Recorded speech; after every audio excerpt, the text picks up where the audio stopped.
remote site on a cold mountain in Virginia, USA, and the short flight of a B-25 bomber that eventually claimed the lives of 5 young American trainee airmen. An official report that is at odds with eyewitness accounts. The crash on Sharp Top Mountain in Virginia is one of many that are still the subject of debate and controversy to this very day. There are so many unanswered questions for the families. They didn't know about the peaks, and had they been able to climb 500 more feet, they'd have been able to clear the peaks. Now, World War II air crash detective Garth Barnard is able to do what, at the time, the US Air Force couldn't. He's going to carry out a full modern investigation into the Sharp Top Mountain crash, which he hopes will finally give the families of those who died and the local community some real answers. There's molten metal everywhere. Garth's investigation takes him to the remote crash site itself and out onto the surrounding towns to seek out eyewitnesses. So I would focus on flying the airplane first so that it didn't crash. A big ball of fire flew up in the sky, and then we got a boom. He gets a unique insight into the challenges of flying a wartime B-25 bomber as he asks, what happened inside the cockpit that night? And was there anything else the pilot could have done to save the plane? Garth also asks if a similar crash could happen today. We're all human, and when we make mistakes, then catastrophe can still occur. He delves into the archives and speaks to crash experts, all to finally get at the truth behind one of the most infamous and controversial air crashes of the Second World War. There's more to this. There's something went on here. This isn't just a navigational error. There was problems with the plane.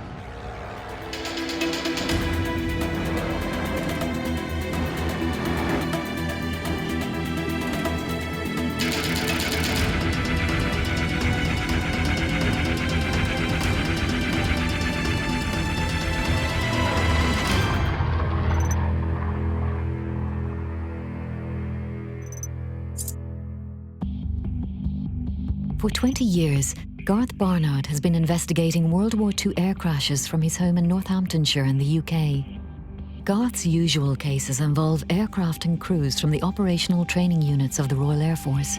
But this time a crash involving an American crew on a training mission has grabbed his interest. I found a really intriguing crash here. It's in the US, and it happened in February '43 in Virginia. It looks like it was a navigational exercise that went wrong, or something went wrong, and killed the entire crew, sadly. And there seems to be a lot of unanswered questions, and we need to find out what caused the accident. A twin-engine bomber flies low over the rooftops of the sleepy American town of Bedford in Virginia. The engines make a deafening noise. Sparks and flames spew from the plane's exhausts. Townsfolk peer from their homes. Some rush into their gardens, where they can just make out the aircraft, fast disappearing towards the Blue Ridge mountain range, some 12 miles to the north of the town. In the cockpit of the plane, Second Lieutenant Paul Pitts, his co-pilot William McClure, and navigator Hilary Blackwell are feverishly checking maps to establish their position. They know they're supposed to turn over the town of Lynchburg, but are the lights below the right town? Suddenly, there's a tremendous fireball. The plane has smashed into the side of nearby Sharp Top Mountain. Rescue teams rush to the scene, but it's too late. The 5 young crewmen aboard the B-25 aircraft are all dead, killed on impact. But why? What exactly caused the crash that cost the lives of 5 young men on a cold February night? Was it pilot error, engine failure, bad weather? Or could the men have been doomed before they even took off? From my research, I've done a lot of work on the British crews and the training of British crews, but not a lot on the American crews and the Allies. I don't know so much about that. And what we need to find out is what caused this crash and why were they so far off course? And, you know, we're really the crew to blame, really. I mean, we owe it to these guys to find out.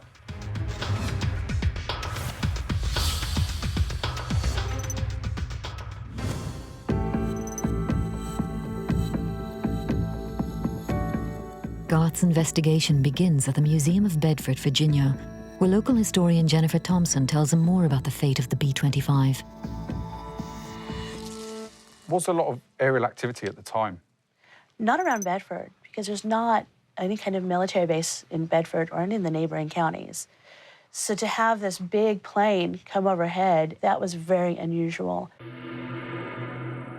It made the front page of the Bedford Bulletin a couple days later, which is our local newspaper, which is still around. And this is from February 4th, 1943. And this was quite interesting right here. Quite a number of Bedford people heard the plane pass over the town a few minutes before it crashed, and all agree that it was flying very low, with the pilot apparently having trouble with the engines. So there was a lot of people that apparently saw it. And some of the descriptions was that they were afraid it was going to take out some of the taller buildings in town and take out some of the trees. And some of the witnesses that are seeing it, they're describing it, they're like, wow, this is really low flying, and it's flying right to the peaks. As you can see, it took off some of the trees as well. And there's still big pieces of the plane up there. If anybody's ever been on Sharp Top, it's a nice hike, but you can't find the wreckage on the trail. You have to go off of the trail onto the side of the mountain to find it. They didn't know where they were going. They didn't know about the peaks. And had they been able to climb 500 more feet, they'd have been able to clear the peaks.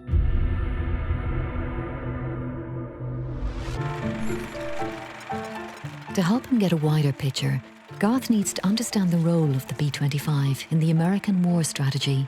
He learns that it was part of the training effort to hugely increase the size and strength of the United States Air Force in the wake of the Japanese attack on Pearl Harbor on the 7th of December 1941.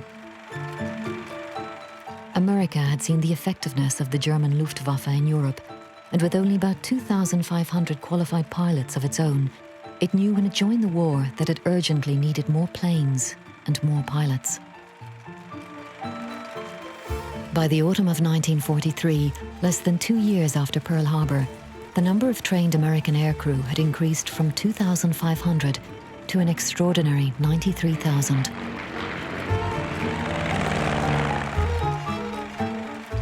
Garth traces one of the young men going through this remarkable US training machine, and who fate put on the Sharp Top Mountain B-25. He was Hilary S. Blackwell from Santa Monica, California, who joined the Air Corps on the 8th of October 1941. Blackwell would have been subjected to a barrage of physical and mental assessments to see if he was made of the right stuff to become a US flyer. The letters Blackwell wrote to his older brother Aid give Garth a flavour of the thoughts of a young man preparing for war. It seems almost inconsiderate that I'm in training for the purpose of taking a bomber over some country and blast the hell out of it. But I'm rather looking forward to it. Sometimes I sit back and think that I'm crazy to take on such a job with all the danger facing us. For an American air cadet, a pilot cadet going through his training, I think the best way to describe the experience would be intense. It was a very, very high-grade syllabus. It took about 36 weeks to go from the very beginning to sort of fully-fledged operational pilot. But not everybody made it. You might sign up to be a pilot, and you might go through and get your wings successfully, but you might wash out as a pilot. You might be rejected because you didn't have the right aptitudes. That didn't mean to say you were out of the Air Force altogether. You might be reclassified for navigator training, for instance. Now, if you tried being a navigator and you were rubbish at maths and had no sense of direction, then you might be washed out again, and you might train to be an air gunner, say, or some other aircrew role. Hilary S. Blackwell was one of those cadets who didn't make the cut as a trainee pilot. But as he found out, the screening process was not really an exact science. I was sent down here as a future pilot, but have been taking a physical. My blood pressure is a bit high, though, so I may not make pilot. The next thing will be bombardier navigator, which is what I tried for in the first place, but supposedly didn't have enough math for. Figure it out yourself. At present, nothing is definite, so I'm as much in the dark as you. On the 17th of December 1942, Hillary was finally commissioned as Second Lieutenant Blackwell, navigator. He was still only 22 years old. Garth discovers that Blackwell's final posting before deployment overseas was to be the Columbia Army Air Base in South Carolina. It was here that he would get to know his crewmates and their plane, a B-25 Mitchell medium bomber. The crew had come together from all the corners of America. The pilot was 21-year-old Second Lieutenant Paul Pitts from Poteau, Oklahoma. His co-pilot was a former journalist from Indianapolis, 22-year-old William McClure. The bombardier George Benninga was also 22 and had married his school sweetheart only a month before in his hometown of Marietta, Minnesota. The crew's engineer was 29-year-old Peter Bissan. Garth finds out that on the evening of the 2nd of February, Blackwell's crew were sent out on yet another navigation training flight. It was a nighttime cross-country flight that took the crew on a northwards triangular path from their base to Raleigh in neighbouring North Carolina, and on up to Lynchburg in Virginia, where they were to simply turn round and head home. That evening, Blackwell and the rest of the crew climbed aboard their B-25. As Benninga and Bissan took their places in the cramped bomber, Pitts and McClure went through their pre-flight checklist and warmed the engines. Meanwhile, Blackwell made himself comfortable for the 3-hour flight, arranging his maps on the fold-out table in the navigator's position behind the pilots. At 7:43 p.m., Pitts eased the throttle back. The B-25 rumbled down the Columbia airstrip and rose into the night sky. Pitts then turned the aircraft northwards, towards Lynchburg. At 8:58 p.m., just over an hour into their flight, the plane flew over the town of Raleigh. 20 minutes later, at approximately 9:20 p.m., the B-25 had smashed into Sharp Top Mountain, and the whole crew were dead.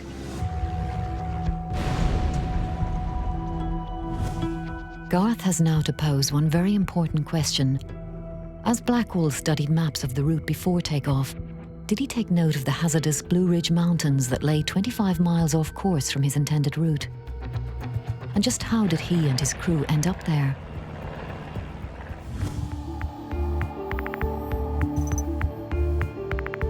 Garth has managed to obtain the official accident report for the B-25 crash on Sharp Top Mountain.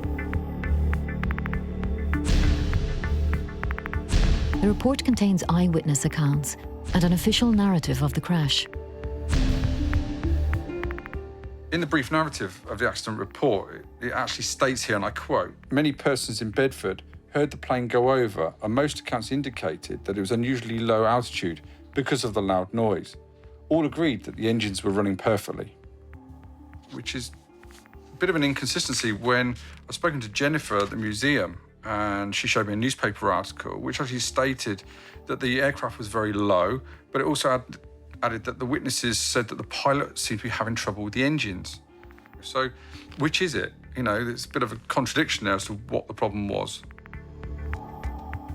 I mean, did they even know the mountains were nearby? I mean, was it engine problems? Were they lost? These are all things we need to find out.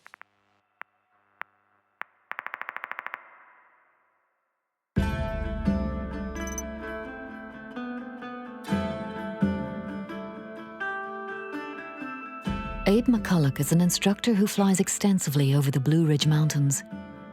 With his intimate knowledge of the landscape and the dangers facing a plane that unwittingly strays into the area, can Abe shed more light onto why the plane might have crashed?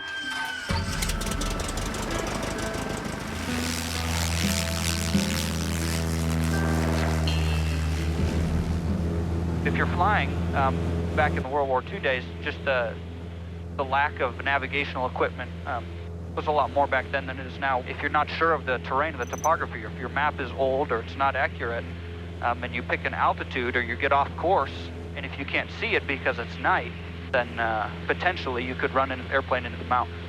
At night, what reference points would you use when it's completely dark? If it's at night and it's dark, just about the only thing you have to go by are either the stars, or you can pick out the different towns. If you look on my my map here, there's different areas that are yellow. And those areas that are yellow at night, that's what you would see. That's the town lights. That's what would light up. You'd be able to figure out exactly where you are. But again, it's not incredibly accurate. Towns oftentimes look similar to each other. If you experience some kind of problem and you realize you weren't going to make it over the top of the mountain, what options do you have then? If I was distracted, if I had one engine quit and I was working on flying the other one, in aviation we say aviate, navigate, communicate. So aviate is keep flying the airplane. If one engine quits, it's very difficult to fly the plane. So I would focus on flying the airplane first so that I didn't crash. After that, I would navigate, and if I'm too distracted flying the airplane, maybe I forget to navigate and I run into the mountains, but hopefully not. But certainly any distraction like that in the cockpit leads to a much greater chance of something bad happening. We're pretty much right on top of our destination. So let me point it out to you. That lake there behind you, do you see that? Yep. That's the lake, okay? So if you go straight up this peak, that's where the accident is. You can kind of see the trail there.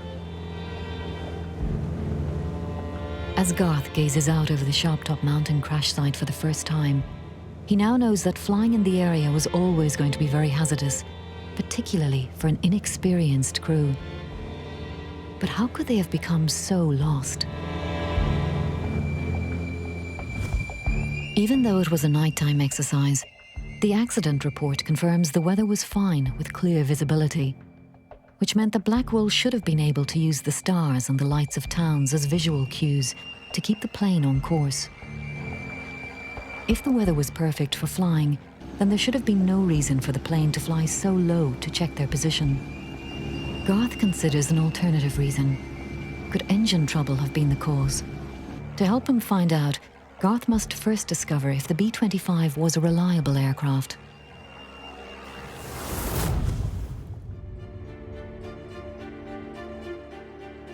He discovers that the North American B-25 Mitchell medium bomber was one of the most versatile aircraft of World War II. The two-engine aircraft served in all theaters of the war, and it was made famous by the 1942 Doolittle raid on Tokyo, when 16 B-25s took off from the deck of the USS Hornet, becoming the first US aircraft to bomb mainland Japan. There's no doubt that the B-25 was a solid, reliable aircraft. Not only that, but Blackwell's plane had no bomb load, a crew of only 5 instead of the usual 6, and probably no ammunition in its machine guns. For what turned out to be its final flight, the plane was easily operating within its limits. Local teenager Bobby Keyes was leaving his house to go hunting with 2 of his brothers, just as the B-25 came down. He saw and remembers the whole tragic episode. This plane was coming and looked like it was gonna come pretty close over us. In fact, it come right over our barn. And it was spitting fire, you know, like an old car. And it started making a C-turn over the end of Suck Mountain. And I remember my brother Tom saying, if they don't get out of there, pull out of there real soon, they're gonna hit the peaks of Otter. And pretty soon they hit a rib on it. And when it hit that mountain, a big ball of fire flew up in the sky, and then we got a boom.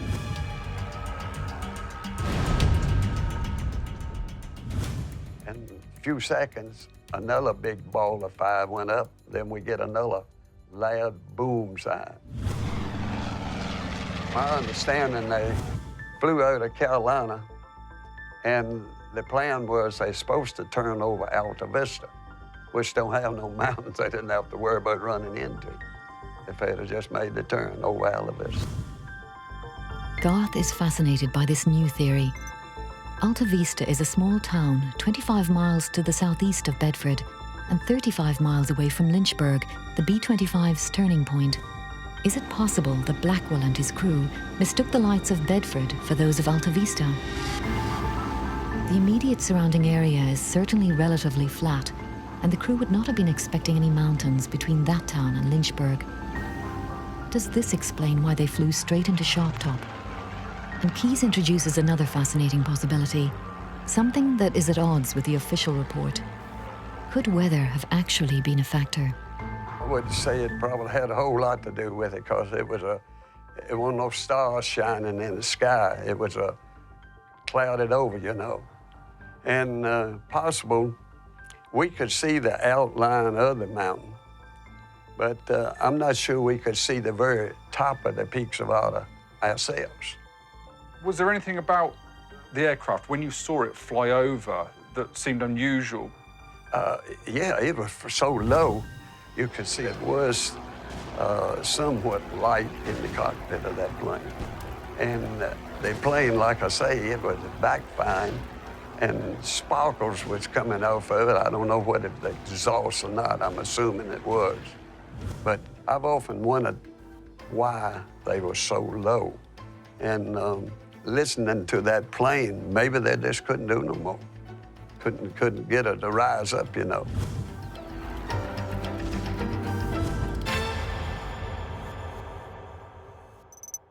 That was a fascinating chat with Bobby Keys. He's thrown up another inconsistency with this crash. The official report says that the weather was fine at that time, yet he states that a localised weather system, that the cloud was quite low at the time, and maybe that was why the aircraft was flying so low. But Bobby also states that the engines were coughing and spluttering and there were sparks coming out of the engines. So again, is that another reason why they were flying so low? They were looking for somewhere to put down. Garth has found yet more evidence that contradicts the official report. Don Yergin, a local resident, has spent many years collating contemporary reports and sources on the Sharp Top Mountain crash, which he publishes online. One newspaper account published the day after the crash contradicts the official story. I'm looking here at an article from the Roanoke Times from February 1943. And in it, Mrs. Morgan, in the article, she states that she saw the aircraft circling the town of Bedford, which kind of ties in with what Bobby said, where he said he saw the aircraft make a turn before it hit the mountain. So it didn't just fly straight into it, it was turning. So there are two eyewitnesses that both disagree with the official version of events. It's an intriguing theory. Did Blackwell's B-25 fly low because the crew couldn't see through localised clouds and had become lost? Or were there problems with the engines which meant that the crew had to look for a place to land? If lights were on in the cockpit, it would certainly suggest that there was some confusion on board the B-25 that night. Can the crash site itself reveal any more valuable clues?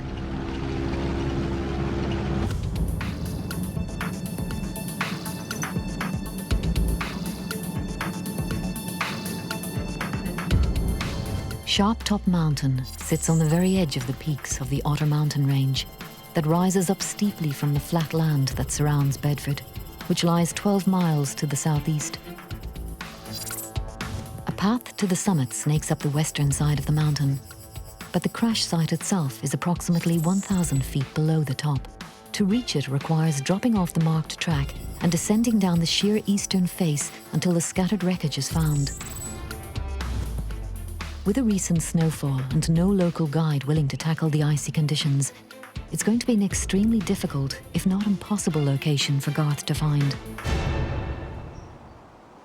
As Garth starts this stage of his investigation, he gets a real feel for how hard it must have been for the rescue teams of local people who went up the mountain the night of the crash. The accident was officially recorded at 9:20 p.m. And within half an hour, the first helpers were already on their way from Bedford. With a light snow hampering their progress, the first rescue team didn't reach the crash site until 12:30 a.m.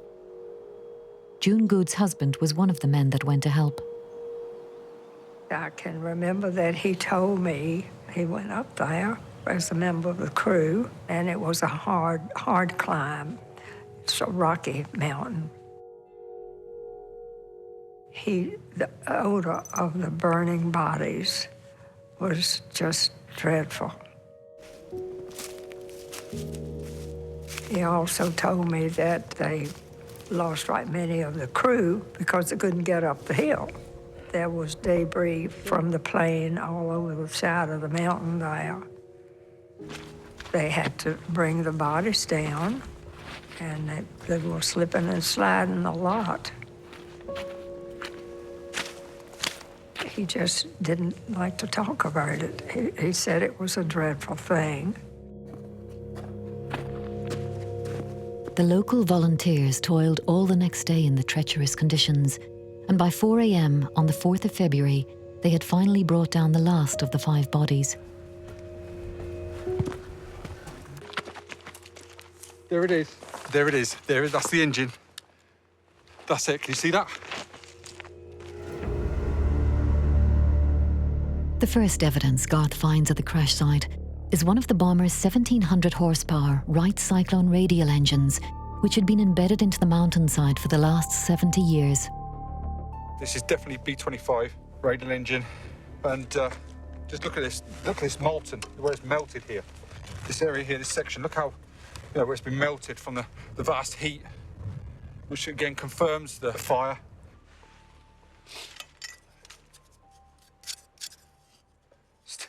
Still got the olive green on it. Obviously a piece of bodywork torn away. And here, look, there's a mark, and you can see here a serial number after 70 years.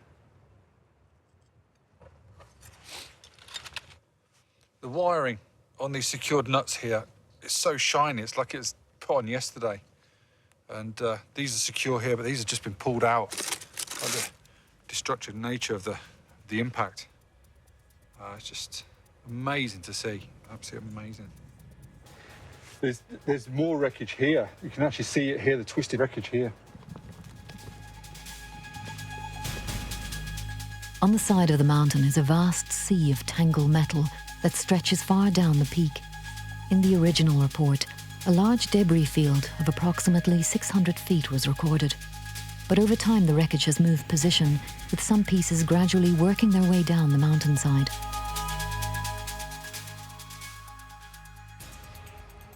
This to me looks like an engine mount. You have the circular construction area here, which would hold the radial engine in position. But I'm just shocked by, as far as the eye can see, you've got wreckage in both directions. And the surprising thing is, there's molten metal everywhere. This, you know, there must have been flames. I mean, it must have been a scene of devastation. This must have been seen from miles away, absolutely miles away. In 1943, the original investigators' crash theory was that as the plane was climbing, its propellers caught the trees of the ridge and their branches pulled the craft into the side of the mountain. By being here, you sort of understand the scale of it all. I've spoken to a lot of people and I've visited the crash site. You sort of understand, or get an understanding for what really happened up here. But there are still questions to be asked about, you know, what sort of condition the aircraft was in before it impacted. We'll have to talk to the witnesses. There's not just one witness that's actually said this. One of the engines was on fire.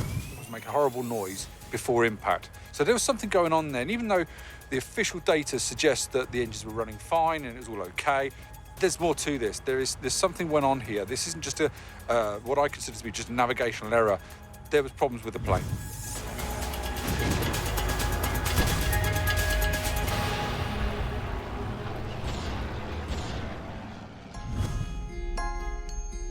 Garth has found that while mystery surrounds Sharptop Mountain, tragedies like it were far from uncommon.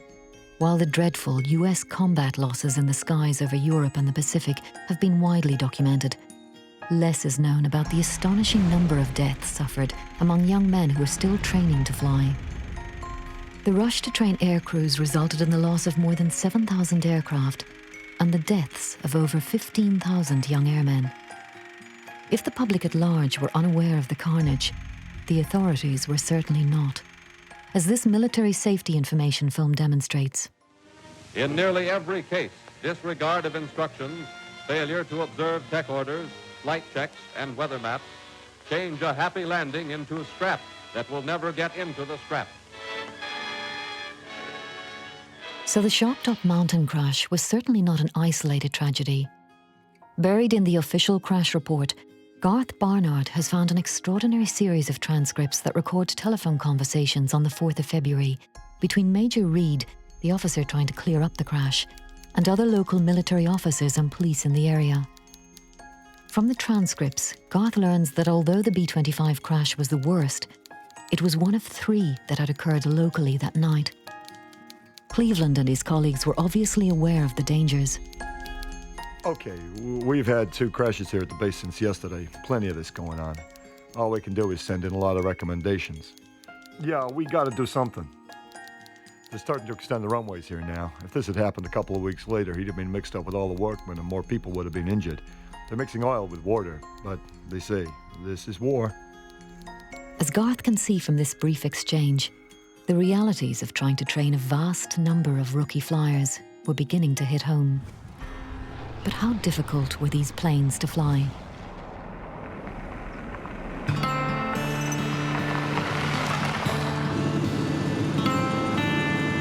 The Arizona wing of the Commemorative Air Force preserves a number of historic World War II aircraft. For Garth, this is a unique opportunity to further his investigation by experiencing a flight in a B-25 bomber for himself. Retired airline pilot Spike McLean flies the Commemorative Air Force's B-25, named the Maid in the Shade. Hi, how are you? I'm good, thank you. Glad to meet you. Yeah, good. Welcome to the Maid in the Shade. Lovely, thank you. Let me show you around. Oh, yeah.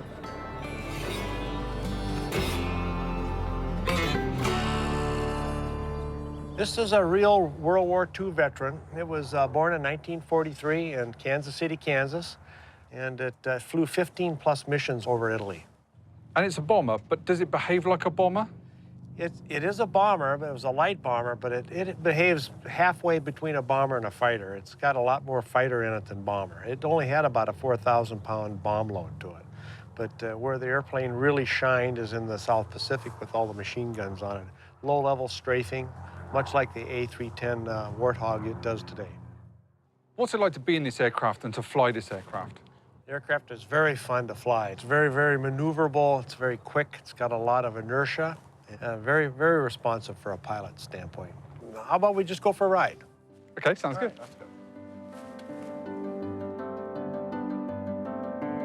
Garth is now following in the footsteps of Hilary Blackwell and his crewmates.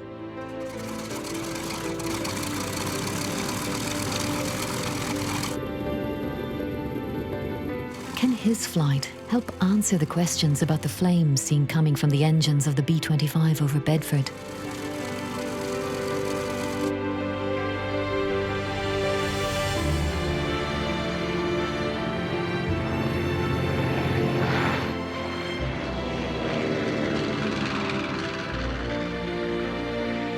As he takes off into the clear Arizona skies, Spike puts himself into the shoes of the B-25 bomber crew all those years ago. If I was known that I was lost, I would probably gain altitude if I didn't know the surrounding terrain around me. You'd always want to be higher than the terrain. And your radio signals are much more reliable the higher you get.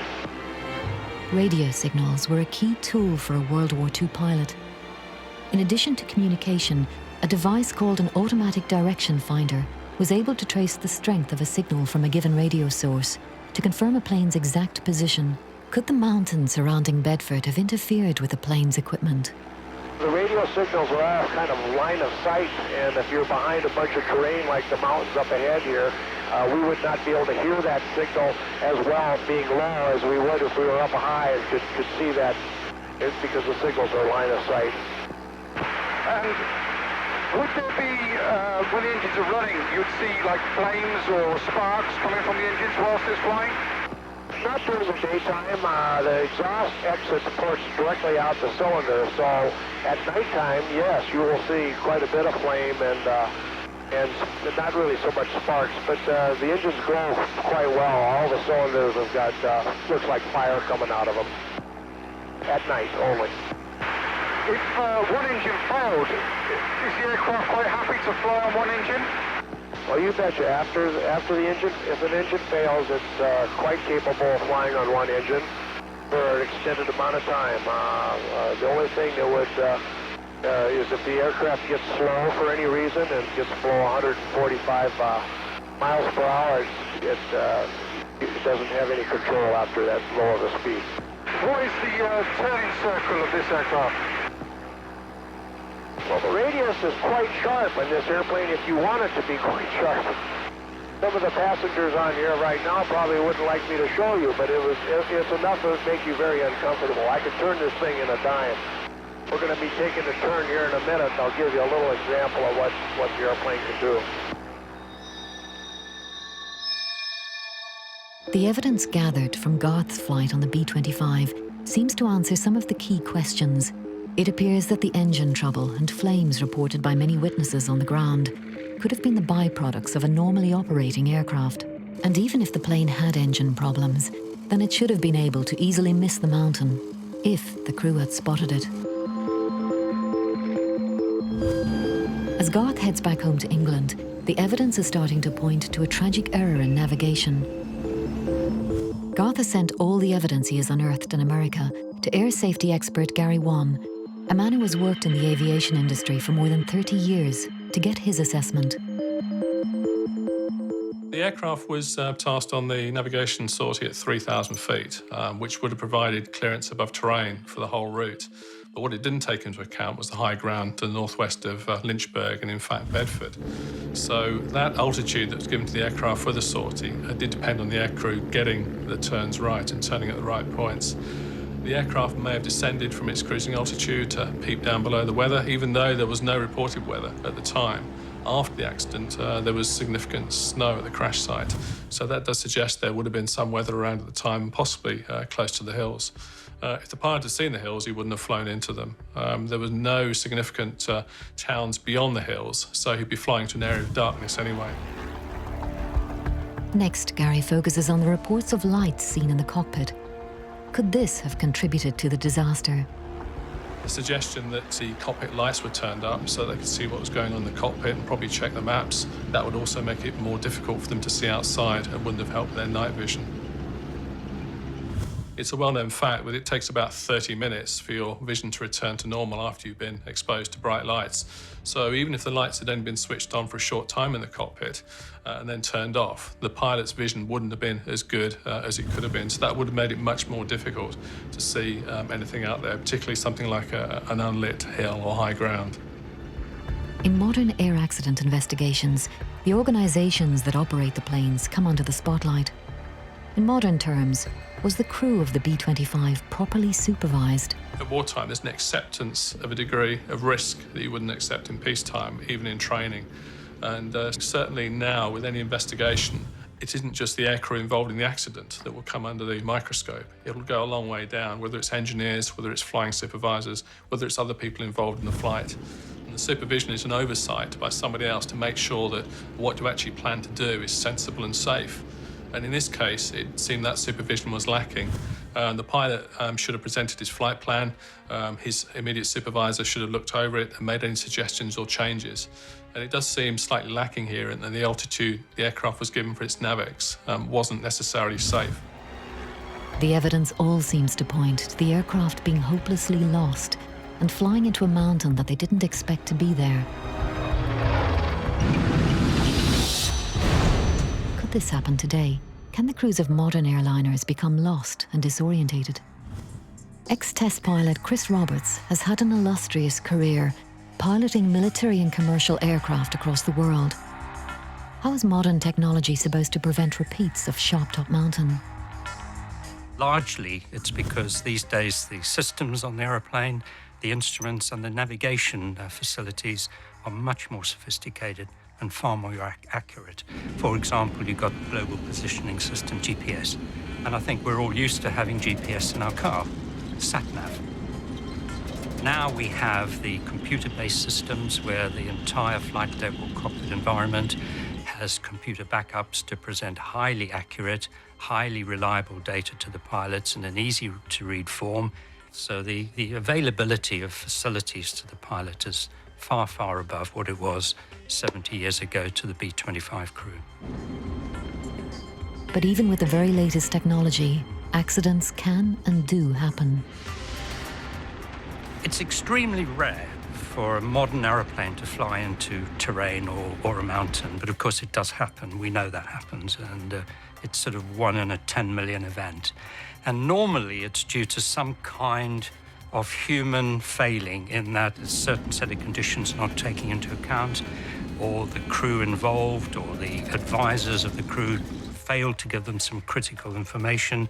For example, there was the Air New Zealand aeroplane that flew into Mount Erebus over the South Atlantic area, and that was due to the computers being loaded with incorrect data, for example. So the crew, to an extent, didn't have a chance.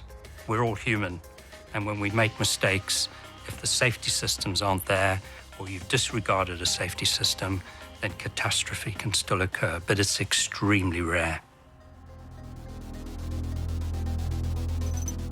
Garth is now back home and weighing up Gary Wan's analysis with the evidence gathered in America. Garth concludes that the B-25's lit cockpit and low flying height provide definite proof that the aircraft was simply hopelessly lost. As the plane managed to climb high enough to hit sharp top at roughly 3,000 feet, there was nothing wrong mechanically and there were no problems with power. So where did they think they were? The east-facing crash site location and Bobby saying that the aircraft did a C-turn over Suck Mountain is key to the investigation.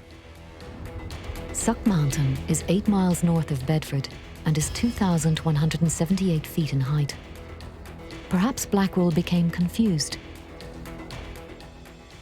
If we suppose that Blackwell mistook Bedford for Lynchburg that night, then the height and distance of Suck from Bedford is very similar to the mountain north of Lynchburg called High Peak. At nearly 3,000 feet in height, High Peak Mountain sits 11 miles north of their intended turning point of Lynchburg. The change in the landscape might have been enough to convince Blackwell that they were over their intended target and that they needed to turn round and head home. This is where Garth believes the report is wrong. According to the report, the plane flew straight over Bedford and into Sharp Top, but it hit the mountain from the east. This would mean that it's way, way off course and coming from a completely strange direction to agree with the report. It must have made a turn. If the crew made a turn to the west between Lynchburg and High Peak, then they would have cleared easily any of the high ground to the northwest of Lynchburg. If they had tried to do that near Suck, then they would have flown straight into Sharp Top. I believe the crew thought they knew where they were. They thought they were heading home. But because of their actual position, they didn't make it. Garth cannot be 100% sure of his theory, but he's more certain about where the blame for the crash lies. With a recommendation in the report that in future, all crews should fly at least 2,000 feet higher than any obstacles between their beginning and end locations and 100 miles beyond, Garth believes the Air Force gave a tacit acknowledgement that they had got it wrong. The altitude that they were briefed to fly at was obviously way too low for that route. Why else would they have mentioned it? But this was wartime, and the US Air Force was relatively young, and still feeling their way around in training such a large amount of men in such a short space of time. The war was raging, and men and machines were needed for the Air Force. This rush to maintain their war effort was bound to result in mistakes, but the figures bear repeating. During the Second World War, more than 15,000 men lost their lives on training flights in the United States. On a lonely mountain in West Virginia, those 5 young men in their B-25 became just another part of that extraordinary number.